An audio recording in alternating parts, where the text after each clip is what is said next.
আল্লাহ নবী ঘরের মধ্যে ঢুইকা দেখে 9 বছরের ফাতেমা হাতের মধ্যে 2টা ছুরি দিয়া মুচকি মুচকি হাসতেছে। রাসূল ঘর থেকে বাইরে গেলেন, মা ফাতেমা চমকে গেল। যে বাবা ঘরের মধ্যে ঢুকে আমাকে মা মা বলে আদর করে, আর সেই বাবা ঘরের মধ্যে ঢুকি বের হয়ে গেল কেন?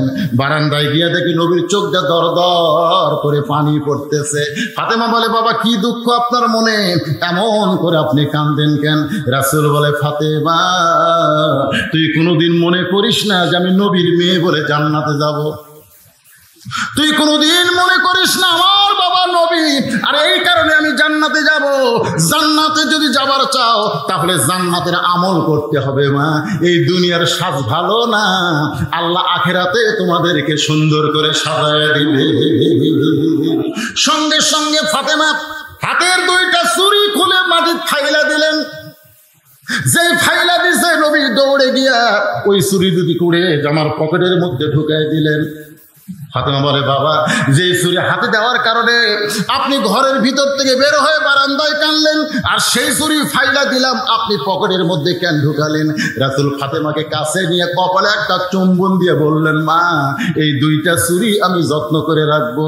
ওই পর্যন্ত শুধু চুরি নয়, তোর নাকে ফুল পরায় দিব, তোর কানে দুল পরায় দিব, তোর গলায় মালা পরায় দিব।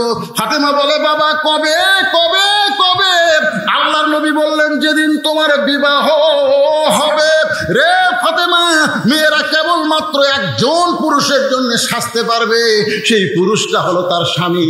স্বামী ছাড়া অন্য কোনো পুরুষের জন্য মেয়েদের সাজা হারাম।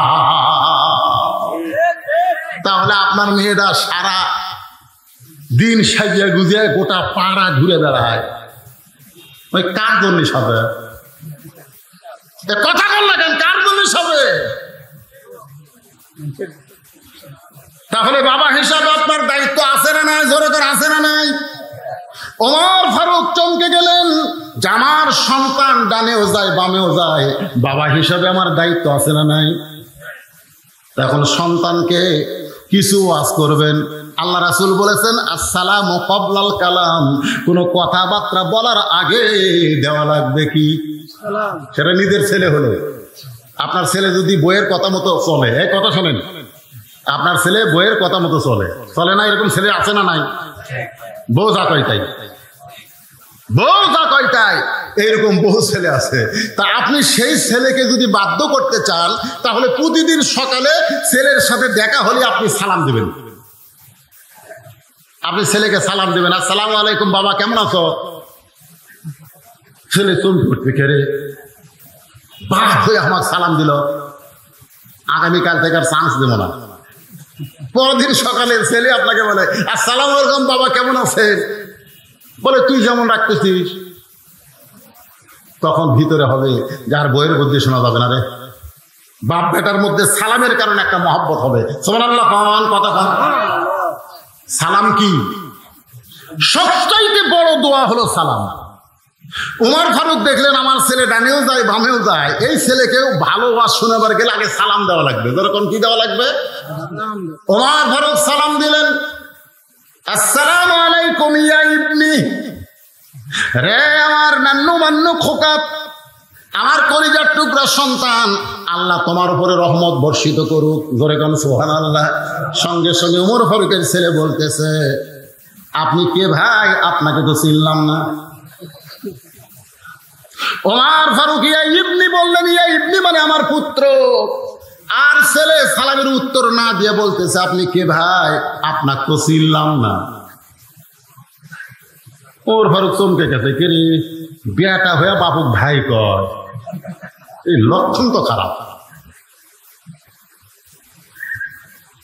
ওমর ফারুক ছেলেকে পরীক্ষা করার জন্য নাকটা মুখের কাছে নিয়ে গেছে। মুখের কাছে যখন উমর ফারুকের নাক গেল, এমন সময় আবু শামার মুখের ভিতর থেকে মদের গন্ধ আসতেছে। উমর ফারুক চারিদিকে তাকালেন, এই শোনে, নাকটা কুল্লা হাক্কা তুকাতি,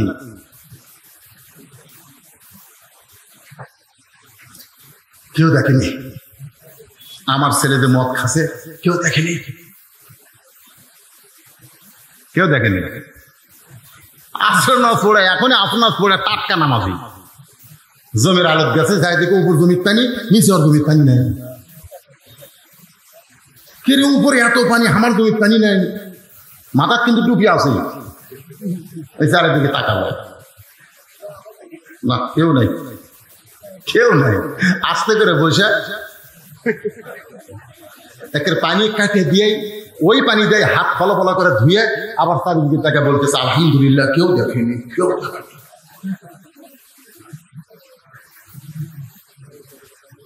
কেউ দেখেনি।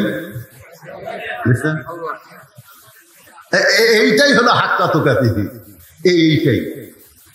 ওমর ফারুক চারিদিকে তাকায় দেখে মদ পান করলে 80টা ব্যাট মারা লাগবে। ধরে কোন কয় ব্যাট? আর কে পান করছে? আমার বেটা। এটা যদি কেউ জানে তো 80টা মারা লাগবে রে। চারিদিকে তাকায় দেখে না, কেউ দেখেনি। এমন সময় ভিতরের ঈমান বলতে ওমর, কেউ না দেখলেও তোমার আল্লাহ দেখেছে। লিল্লাহে তাকবীর। আমাদের বাংলাদেশে কেউ না দেখলেও কে দেখতেছে? আরো জোরে বলে। আজকে মেয়েরা হাফ প্যান্ট পরে নেপালে ফুটবল খেলে, বাংলাদেশের বিমানবন্দরে যখন নামলো সরকারের পক্ষ থেকে তাদেরকে সম্বর্ধনা দেওয়া হলো। মেয়ে মানুষেরা হাফ প্যান্ট পরে খেলছে। 90% মুসলমানের মেয়েরা হাফ প্যান্ট। ধরে কান কি প্যান্ট? মরদ মানুষের দুধে হাফ প্যান্ট পরে হারাম, আর মেয়েরা হাফ প্যান্ট পরে ফুটবল খেললো। আর ওরা যখন বাংলাদেশের বিমানবন্দরে নামলো সরকারের পক্ষ থেকে তাদেরকে সম্বর্ধনা দেওয়া হলো। আর 111 দেশ কোরআন প্রতিযোগিতায় বাংলার হাফেজ যখন স্বর্ণ পদক পায়, বিমানবন্দরে নামে বাংলার সরকারের কোন মন্ত্রীর পক্ষ থেকে তাকে সম্বর্ধনা দেওয়া হয় না। এর চাইতে বড় বিপদের দেশ পৃথিবীর কোথায় নাই। এ কারণে বেশি বেশি আমাদের ইন্না লিল্লাহ পড়তে হবে। আল্লাহর বান্দার একটু মনোযোগ দিবেন। ওমর ফারুকের ঈমান বলতে যে কেউ না দেখলো কে দেখছে? আল্লাহ দেখছে। এখন মাতাল সন্তানকে গ্রেফতার করতে গেলে হ্যান্ড কাপ। ধরে কোন কি কাপ? আমাদের বাংলাদেশের হ্যান্ড কাপ কার হাতত? হায় রে, আমরা যার ওয়াজ শুনি আর চিন্তা করি আল্লাহ এর মধ্যে কত জ্ঞান দিছে। কাজী ইব্রাহিমের নাম শুনছেন আপনারা? এই যুবকেরা কাজী ইব্রাহিমের নাম শুনছেন? যাকে বলা হয় লাইব্রেরি, লাইব্রেরি, জ্ঞানের লাইব্রেরি। মুফতি কাজী ইব্রাহিম কোরআন বলেন হাদিস বলেন মাত্র 35 দিনে 30 পারা কোরআন হেফজ করছে। ধরে কোন সুবহানাল্লাহ। 35 দিনে কত হাজার হাদিসের হাফেজ। আর সেই লোকটার হাতত আর পরিমণি ওই মেহেন্দি দিয়ে। আল্লাহ তুমি সব দেখতেছ আল্লাহ।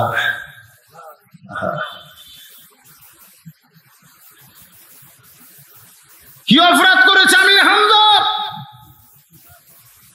কি অপরাধ করেছে? আজ পর্যন্ত তার জামিন হয় না। ধরে কোন কথা ঠিক কিনা?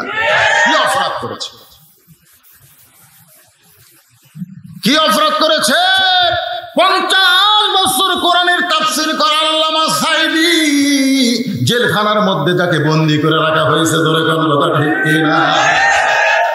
মানুষ আত্তাকুল্লাহ হাক্কা তুকাতিহি। একটু মনোযোগ দিয়ে শুনবেন। ওমর ফারুক হ্যান্ডকাপ এখন কোথায় পাবেন? এক টানে মাথার পাগড়ি খুললেন। এই যে পাগড়ি, এইটা শুধু মাথায় দেওয়ার জন্য না, মাঝে মধ্যে চোরের হাত বান্ধাও দরকার। ধরে কোন ঠিক কিনা? ওমর ফারুকের মাথার পাগড়ি দিয়া ওই ছেলেটার 2টা হাত বাঁধলেন। আমার দিকে খেয়াল করেন, 2টা হাত বাঁধার পরে পাগড়ির যে অংশ রয়েছে সে অংশ ধরে গরু যেমন টেনে টেনে নিয়ে যায় খোয়ারে, তেমন করে ওই মাতাল ছেলেকে টেনে টেনে মসজিদে নববীতে নিয়ে গেলে। তখন সংসদ ভবন, গণভবন, রাষ্ট্রভবন ছিল না। অর্ধ পৃথিবীর খলিফা মসজিদের মেম্বরে বসে রাষ্ট্র পরিচালনা করতেন। জোরে কোন ঠিক কিনা? পাগড়ি দিয়ে বাঁধছেন আর বাকি অংশ দিয়া মসজিদের একটা খুঁটি আছে, ওই খুঁটির সঙ্গে মরমা দিয়া বাঁধলেন। মরমা দেওয়া বুঝেন? খালি দুই হাত না, দুইটা পা মরমা দিয়ে বেঁধে ওমর ফারুক জোহরের 4 রাকাত সুন্নত নামাজ আদায় করতেছেন। 5 ওয়াক্ত নামাজে 12 রাকাত সুন্নত আমাদেরকে পড়তেই হবে। ও নামাজিরা, 5 ওয়াক্ত নামাজে 12 রাকাত সুন্নত। জোরে কোন কয় রাকাত? তার মধ্যে জোহরের মধ্যে বেশি, জোহরের আগে 4, পরে হলো 2। 6 রাকাত সুন্নত জোহরের নামাজে পড়তেই হবে। আসরের কোন সুন্নত না পড়লেও চলবে। মাগরিবের পরে 2 রাকাত সুন্নত পড়তেই হবে। এশার পরে 2 রাকাত সুন্নত পড়তেই হবে। আর ফজরের আগে 2 রাকাত সুন্নত পড়তেই হবে। এই সর্বসাকুল্যে হলো 12 রাকাত। জোরে কোন কয় রাকাত? এখন কতগুলো ছেলেরা জোহরের নামাজ পড়বার আশাই কে আল্লাহ হবে, মানে এমনটাই মাস আগে 4 রাকাত সুন্নত পড়বি না, ওই ফাঁকি মারবি, তোরে খানকি মারবি। আয় হায়, এরকম বহু দেখতে হবে। ওমর ফারুক জোহরে ভাইজান বিরক্ত হচ্ছেন? 4 রাকাত সুন্নত আদায় করে, একটু মনোযোগ দেন, সুন্নত আদায় করতেছেন। এমন সময় মুসল্লি সাহাবীরা মসজিদের মধ্যে ঢুকে ওই খুঁটির সঙ্গে মরমা দেওয়া। একজন সাহাবী কাছে গিয়ে তদারক করে দেখে, এটা তো উমরের সন্তান। চিল্লায় বলতেছে, ওমর ফারুকের সন্তানকে এরকম মরমা দিয়ে বাঁধলো কে রে?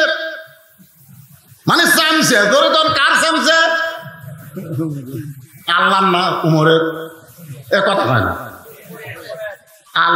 আল্লাহর চামচে, এই কথা খুবই। উমরের চামচে 2-1টা থাকে না এরকম। হযরত ওমর ফারুকের সন্তানকে এরকম মরমা দিয়ে বাঁধলো কে রে? এমন সময় একজন সাহাবী বলতেছে, ভিতর দিকে তাকা দেখ।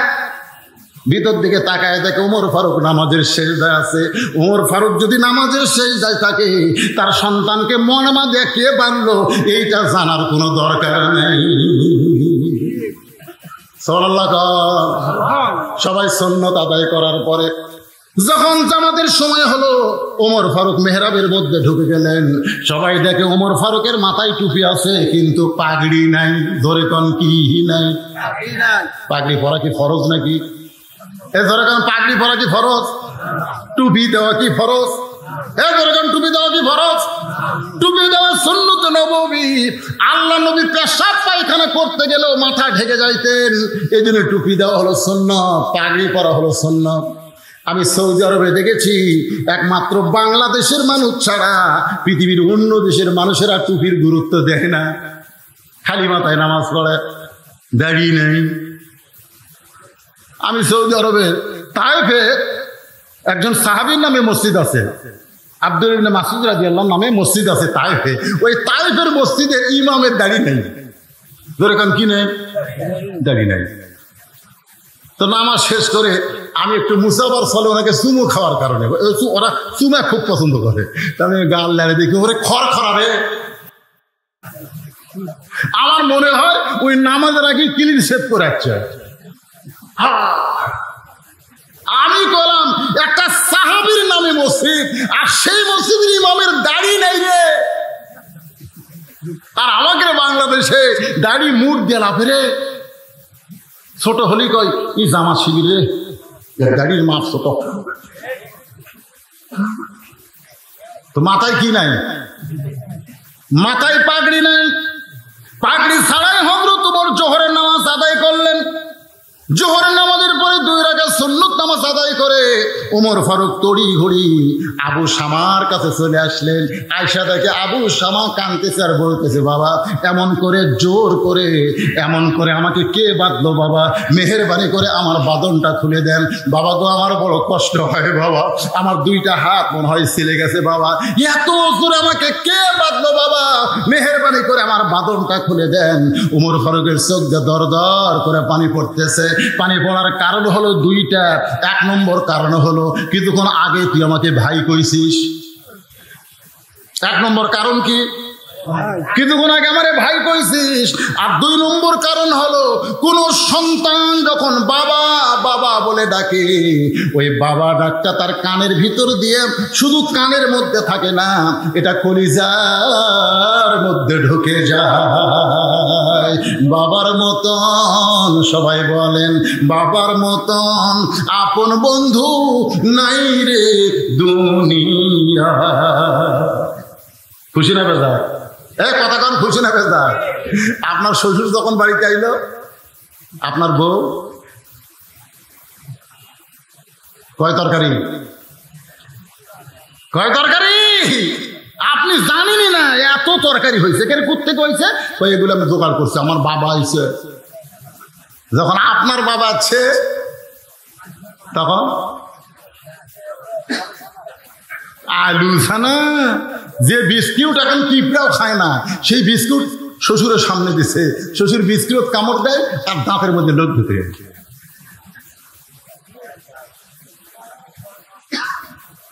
আপনার এলাকার মা বোনেরা মনে কষ্ট নিয়েন না। মা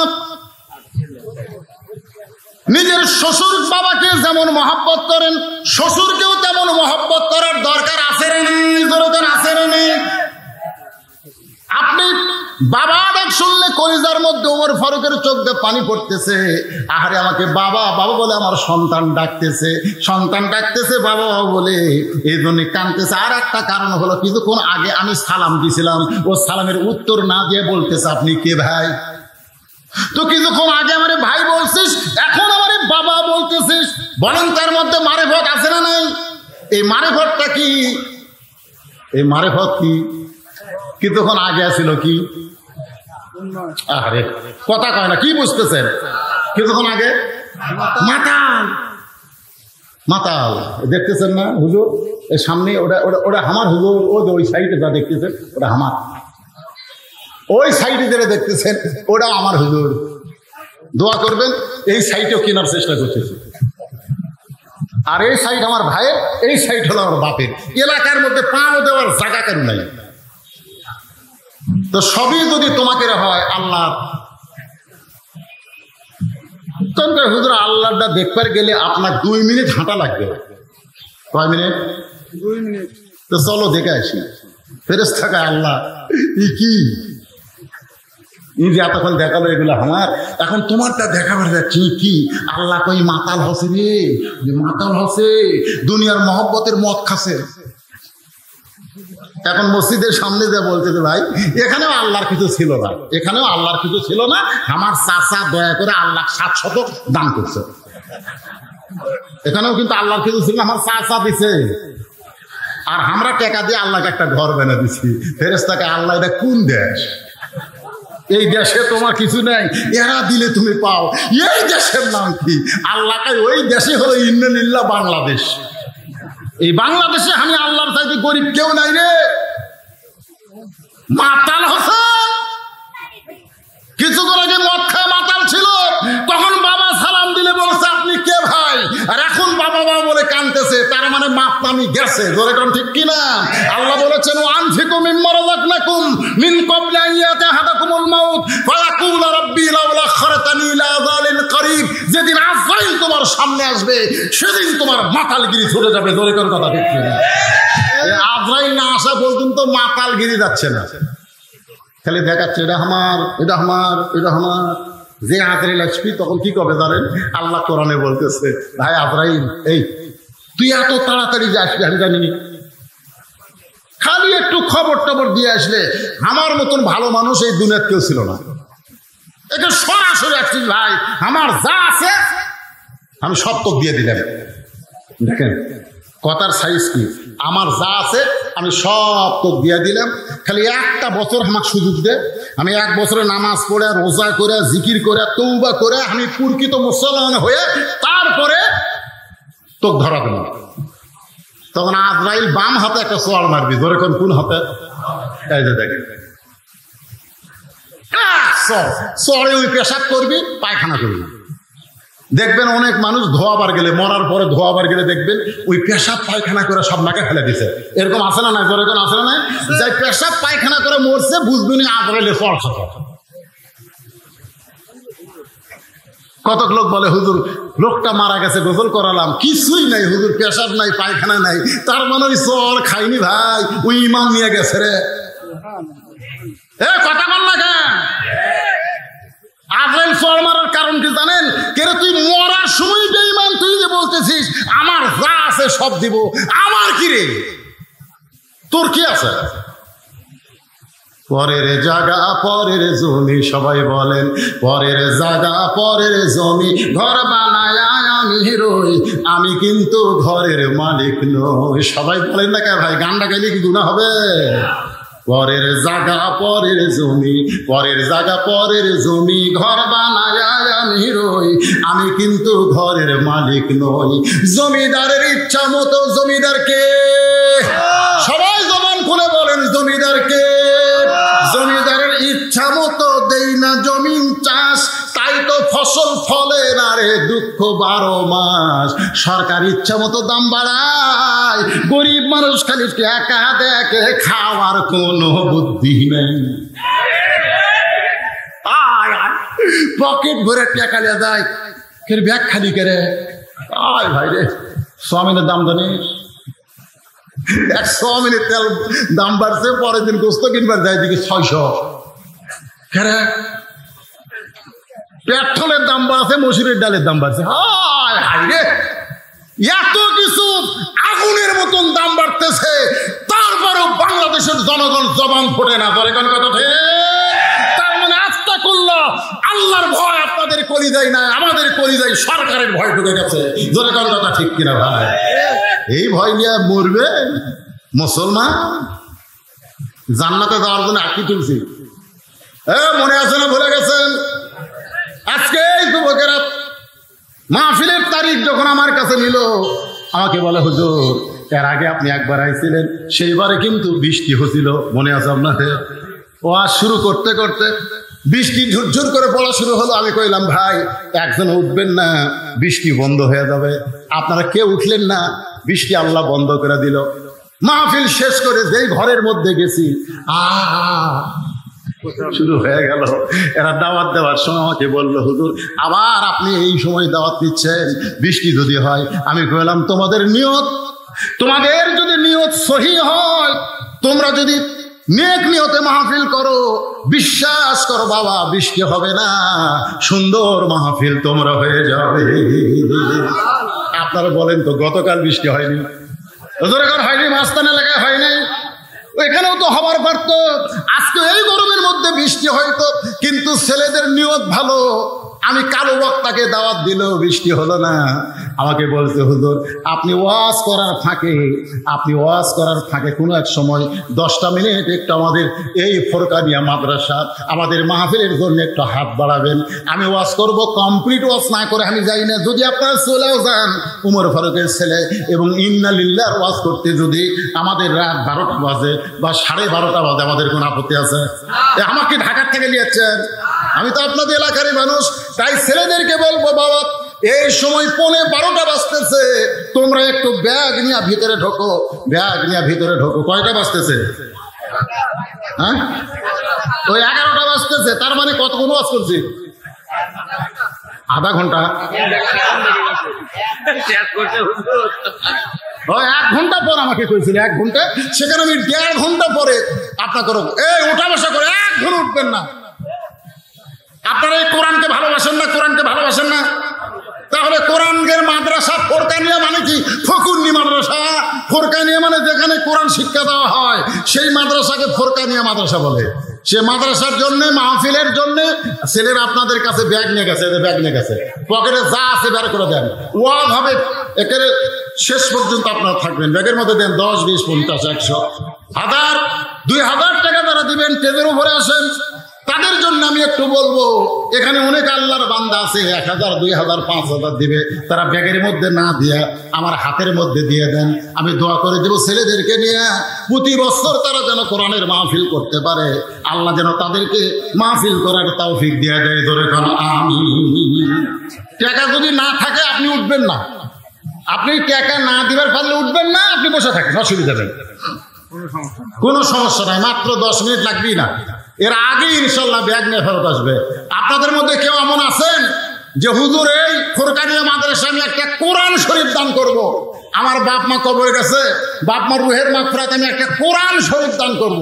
আপনাকে কোরআন শরীফ দেওয়া লাগবে না, আপনি 500 টাকা দেন, একটা কোরআন শরীফ দান করার সওয়াব আল্লাহ আপনাদের বাপ মার কবরে দিয়ে দিবে। এরকম কোন আল্লাহর এতিম বান্দা আছেন যে বাপ মার কবরকে জান্নাত বানানোর জন্য একটা কোরআন শরীফ বাবদ 500 টাকা দান করবেন, একটা কোরআন দানের সওয়াব আল্লাহ আপনার বাপ মার কবরে দিয়ে দিবে? এরকম যদি কেউ থাকেন, কারণ যদি মা মারা যায়, বাপ মারা যায়, একটা কোরআন শরীফ বাবদ 500 টাকা দেবেন। 500 টাকা দিলে একটা কোরআন দানের সওয়াব আল্লাহ আপনাকে দিয়ে দিবে। এই সবাই এরা ব্যাগ পাঠি নাকি? মাসের কয় টাকা আছে? কি নাম ভাই জানেন? মোহাম্মদ জাকির হোসেন। বাপ মারা গেছে? দূরে জীবিত আছে। বাপ মা জীবিত আছে, তারপরেও আল্লাহর কোরআন বাবদ 500 টাকা দান করেছে। আল্লাহ বাপ মার হায়াতকে দারাজ করে দাও। সগলি মিলে মাশাআল্লাহ। আল্লাহ আল্লাহ কবুল করো, আল্লাহ কবুল করো। আল্লাহ এই মিডিয়াগুলো কি ইসলামের মিডিয়া হিসেবে কবুল করো। সবাই বলেন আমিন। এরা গান বাজনা কোনো কিছু তোলে না, সব ওয়াজ, সব বক্তাদের ওয়াজ এরা সাপ্লাই দেয়। আল্লাহ এটা এদের অর্থনীতির একটা চাবিকাঠি হিসাবে আল্লাহ কবুল করো, ইসলামের খেদমত হিসাবে আল্লাহ কবুল করো। ধরে কেন আমিন। মিডিয়ার জন্য আমাদের দোয়া করার দরকার আছে না নাই? আমরা বলবো এগুলো সব ইসলামের জন্য আল্লাহ কবুল করো। আল্লাহ একটু জিকির। ভাইজান সবাই বসেন, জিকির করেন। এই পিছনে যারা দাঁড়িয়ে আছেন আপনারা বসেন। লা ইলাহা ইল্লাল্লাহ, লা ইলাহা ইল্লাল্লাহ, লা ইলাহা ইল্লাল্লাহ, লা ইলাহা ইল্লাল্লাহ, লা ইলাহা ইল্লাল্লাহ, লা ইলাহা ইল্লাল্লাহ, লা ইলাহা ইল্লাল্লাহ, লা ইলাহা ইল্লাল্লাহ, মুহাম্মাদুর রাসূলুল্লাহ সাল্লাল্লাহু আলাইহি ওয়াসাল্লাম। হয়তো শেষের দিকে মনে থাকবে না, আমি এক টানে ওয়াজ করবো, কারণ আর কোনো কথা বলবো না, এক টানা ওয়াজ হবে, কারণ আদাই শেষ। এখানে একটা প্রশ্ন আছে, প্রশ্নটার উত্তর দেওয়ার পরেই ইনশাল্লাহ ওয়াজ হবে আপনাদের সামনে। আরে বাবার জন্য 500 টাকা দান করেছে, কোরআন শরীফ বাবা আল্লাহ কবুল করেন। হুজুর দয়া করে উত্তর দিবেন। আমরা স্বামী স্ত্রী দুইজনই হজের নিয়ত করেছিলাম, কিন্তু অনেক টাকা, ওমরা করলে কোনো ক্ষতি হবে কিনা? এখন ব্যাপার কি শোনেন, মানিস তাতা ইলাইহি সাবিল। আল্লাহ হজের ব্যাপারে কোরআনে ডাইরেক্ট বলেছেন, ওইখানে যাওয়া আসা পর্যন্ত খরচ তার থাকতে হবে, এবং যতদিন হজ করবে ততদিন তার পরিবারের যারা আছে তাদেরকেও খরচ দিয়ে দিতে হবে। এখন যাওয়া আসার খরচ যদি বেশি হয়ে যায় তাহলে তার উপর তো হজ ফরজ হচ্ছে না। তার উপর কি ফরজ হচ্ছে না? কতক্ষণ কি ফরজ হচ্ছে না? ফরজ হচ্ছে না। যত নিয়ত করেন, আপনার উপরে যদি টাকা বেশি হওয়ার কারণে কষ্টকর হয় তাহলে ফরজ হয়নি। আর ফরজ না হলে আপনি নফল ওমরা করতে অসুবিধা নেই। ফরজ না হলে নফল করতে কোনো সমস্যা নাই, কিন্তু ফরজ হওয়ার পরেও কেউ যদি নফল করে তখন নফল হবে না, কারণ নফল আগেই না ফরজ আগে? হ্যাঁ, ফরজ আগে। হ্যাঁ, যিনি প্রশ্ন লিখছেন তিনি নিজের বিবেককেই প্রশ্ন করবেন। তার উপর যদি হজ ফরজ না হয় তিনি নিজে জোর করে ফরজ করে নেবেন না। আল্লাহ বলেছেন লা ইকাল্লিফুল্লাহু নাফসান ইল্লা উসআহা। তোমার উপরে কষ্ট হবে এমন কিছু আমি আল্লাহ তোমাকে চাপায়ে দেইনি, বরং যেটা তোমার জন্য সহজ হবে তুমি উমরা করো, ইনশাল্লাহ ফরজের মতো সওয়াব আল্লাহ দিতে পারে। পারে কি পারেন? সওয়াব দেওয়ার মালিককে আল্লাহ। এখন আসেন হযরত ওমর ফারুক।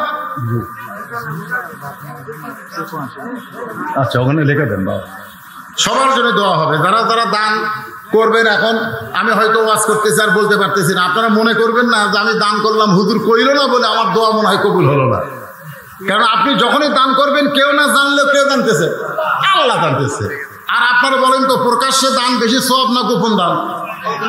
যেরকম আমার ভাই বললো হুজুর গোপনে দিছি, প্রকাশ করব না, আমি ওনাকে আর কোনো কথা বলিনি। কারণ প্রকাশ্যে দানের মধ্যে রিয়া আসতে পারে। রিয়া মানে কি? অহংকার আসতে পারে, কিন্তু গোপনের মধ্যে কোনো অহংকার নাই। এই জন্য প্রকাশ্যে দানের চাইতে গোপন দান আল্লাহর কাছে অনেক পছন্দনীয়।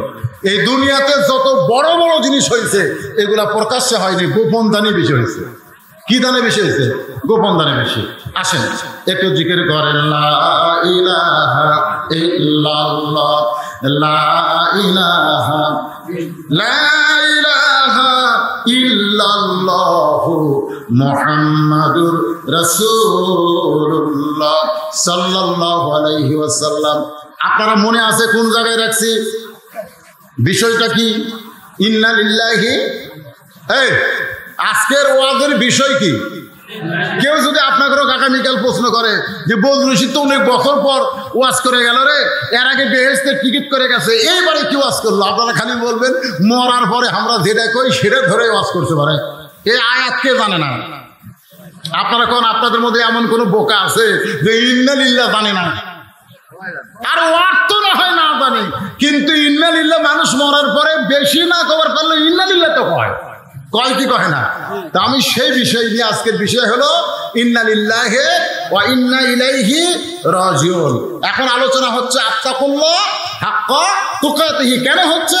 লা তামুতুন্না, মৃত্যুবরণ করা যাবে না, ইল্লা ওয়া আনতুম মুসলিমুন। আমরা সকলে জান্নাতে যাবার চাই, আর জান্নাতে যাবার চাইলে মুসলমান না হয়ে মরার কোনো উপায় নেই। মুসলমান হয়েই মরতে হবে আমাদের। এই জন্য আলোচনাটা মনোযোগ দিয়ে শোনার দরকার আছে। হ্যাঁ, শুরু করলাম।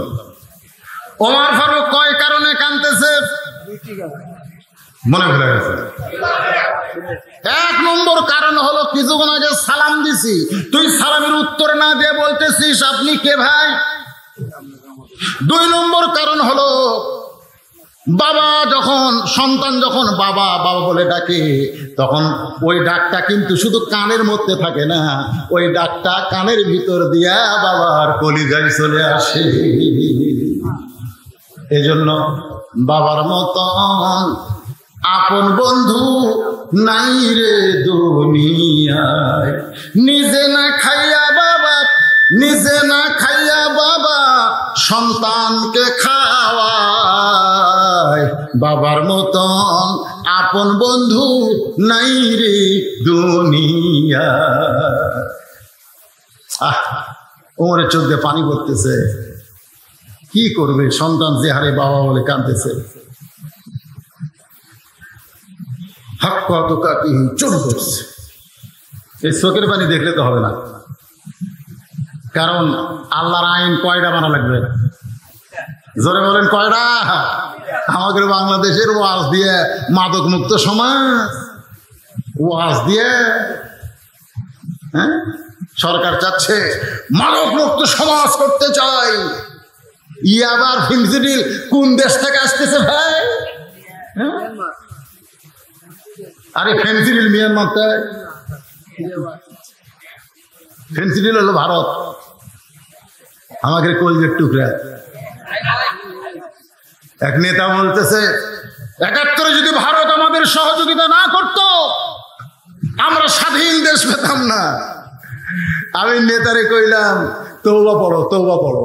নেতা কই তওবা কেন? আমি সূরা নসর তেলাওয়াত করলাম, ইজা জা নাসরুল্লাহি ওয়াল ফাত। এই মুসলমানের বাচ্চা, ভারত কোনদিন মুসলমানকে সাহায্য করে না, মুসলমানকে বিজয়ের জন্য সহযোগিতা করে আমার আল্লাহ। দরকার কথা ঠিক না?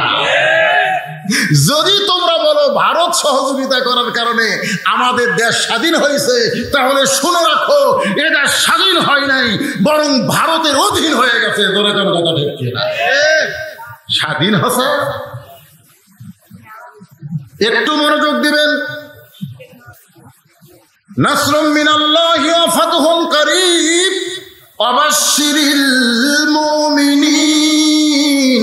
হাসবিয়াল্লাহু পড়েন, হাসবিয়াল্লাহু নি'মাল ওয়াকিল ওয়া নি'মাল মাওলা ওয়া নি'মান নাসীর। আল্লাহু আকবার, আল্লাহু আকবার। ও মুসলমানেরা, ওমর ফারুক হেসকি দিয়ে উঠলেন, চোখের পানি দেখে আমার কাজ হবে না। আমার সন্তানকে যদি আল্লাহর আইন কার্যকর না করি, কঠিন আদালতে আল্লাহর সামনে আসামি হওয়া লাগবে। এই কারণে হযরত ওমর ডাক দিলেন, জল্লাদ। ওমর ফারুক যখন বললেন জল্লাদ, সমস্ত সাহাবীরা চমকে উঠল।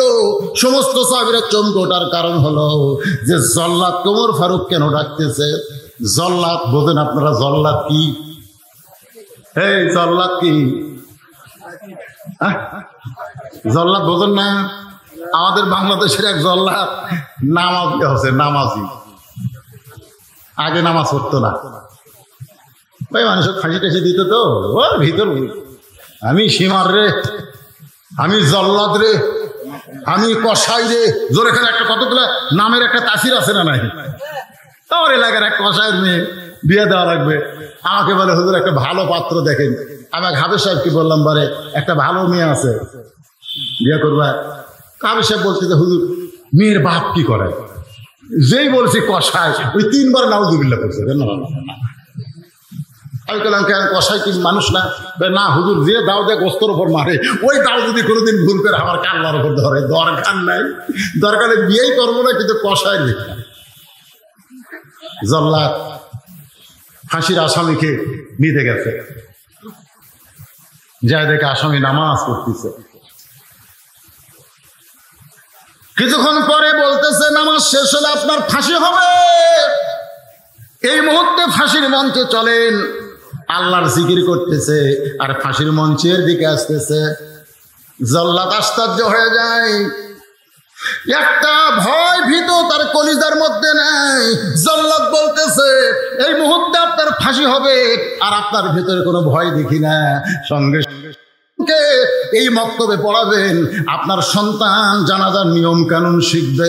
বাদান গো, সন্তান হয়ে বাবার জানাজা করলে যে কি আপনি মরার পরে বুঝতে পারবেন, জীবিত অবস্থায় আপনি বুঝতে পারবেন না।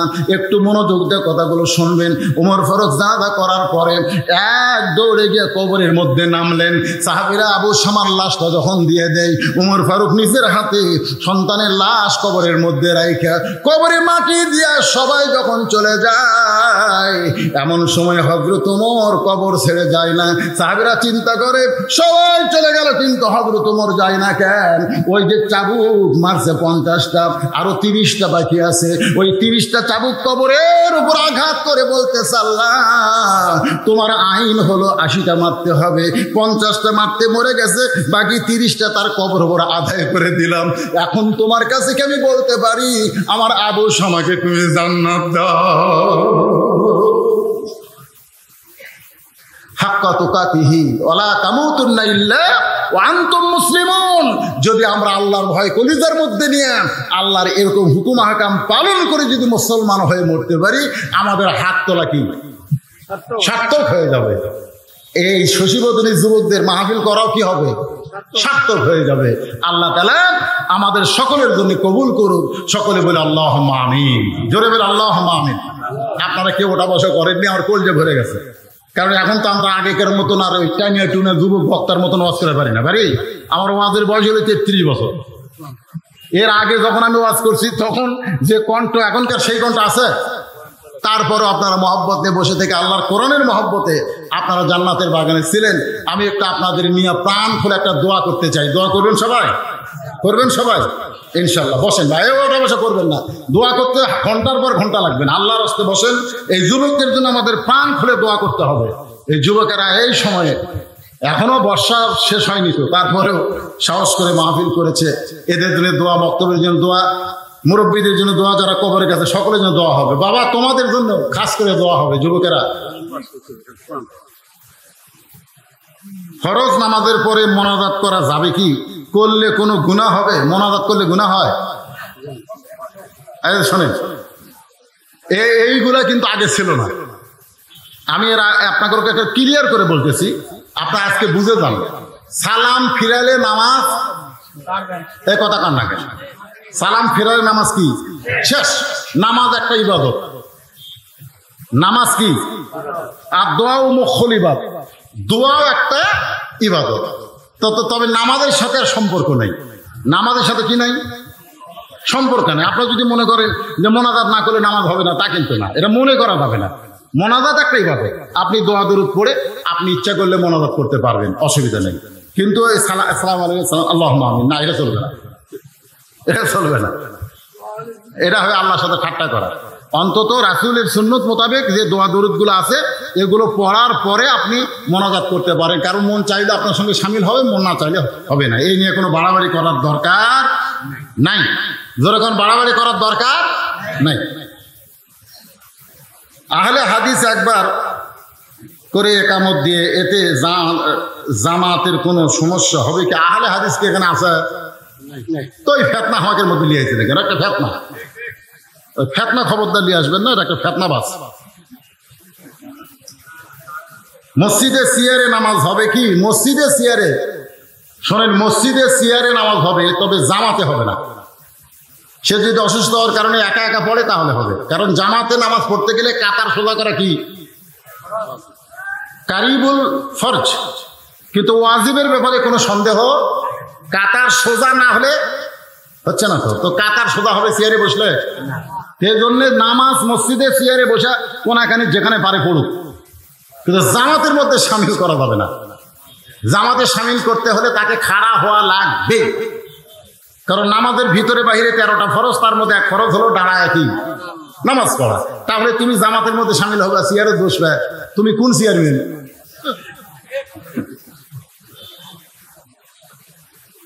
তবে অসুস্থ হওয়ার কারণে যদি সে বসাই নামাজ পড়ে চেয়ারই পড়তে হয়, তাহলে বাড়ি করুক। আল্লাহ এত কঠোর না যে অসুস্থ অবস্থায় তোমাকে মসজিদে জামাত পড়া লাগবে, এরকম কঠোর আমার আল্লাহ না। হ্যাঁ, বাড়িতে নামাজ পড়লে হবে, যেখানে খুশি আপনাকে নামাজ পড়া লাগবে। বসে না পারলে শুয়ে পড়েন। আচ্ছা, দোয়া হবে, সামিল হও বাবা। আচ্ছা আচ্ছা, ঠিক আছে।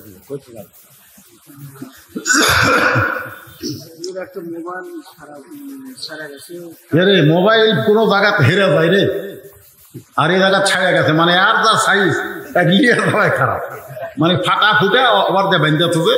এরকম মোবাইল তো নতুনই বেন 300 দাম, আর পুরাতন হলে লেওয়াই বিপদ। যাই হোক, সিম টিম আছে, যদি কারো হয় ভাই একটা ফাটা মোবাইল পাওয়া গেছে। একটা হাবের সাহেব খালি বারবার বলতেছেন ওয়াজ করছে, এক চেনেন না শশীবদিনে আমি যেবার আসছিলাম, এও আসছিল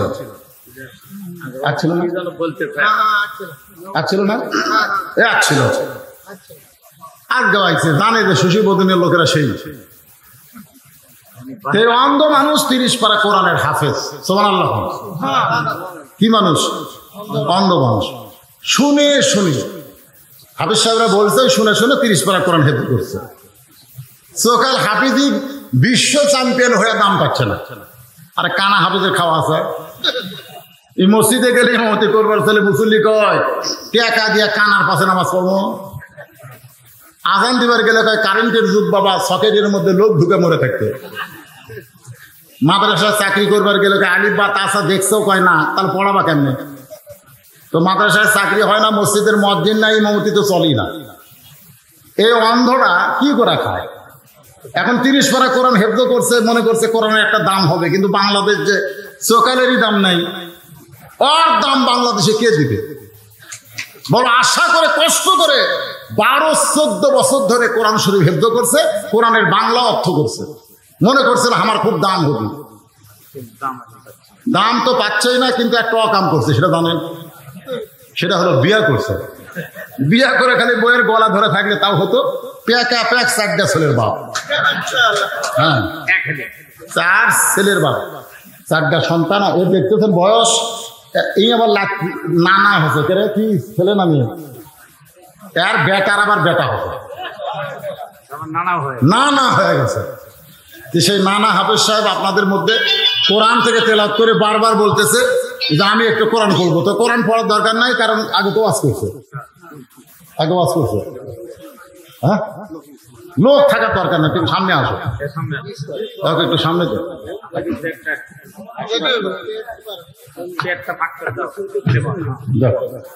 একবার আসছে শশীবদিনী, তো অন্ধ মানুষ একবার যদি সম্মান পায় সেটি ছাড়ে না। হাফেজ সাহেব এসেছে আপনাদের কাছে একটু সহযোগিতা নিতে। যদি আপনারা সকলে মিলে, ওর তো চাকরি বাকরি কিছু নাই, ভ্যান গাড়ি চালাতে পারবে না, অটো ভ্যান চালাতে পারবে না, ধান টান কাটতে পারবে না, কোনো কাজই পারবে না। একটাই কাম করছে, বিয়ে করছে, বাচ্চা কাটতে হচ্ছে, এখন খরচ সবকিছু দুর্বল আকার ছোঁয়া। এই জন্য হাফেজ সাহেব বলতে যে আমি একটু কোরআন তেলাওয়াত করবো, আর এই ফাঁকে আপনার যদি 2-4 টাকা ওকে ভিক্ষা মনে করে না, সহযোগিতা, কোরআন শরীফকে মহব্বত করে সহযোগিতা করে ওরে যদি কিছু দেন, ও বউ বাচ্চা নিয়ে খাবে। বা মাইকটা একটু দেন, নাসির ভাই নাই? এ মাইক কার? নাসির, ফাটা না মাইক? এইরকম। এরে নাসির কোথায় গেল? মাইকটা ভালো না? খুব ভালো। ওয়াজ করার সময় একটা বড় বক্তা বললো না সাউন্ড দাও, এ করো সে করো, এটা টন নাই, 100 নাই।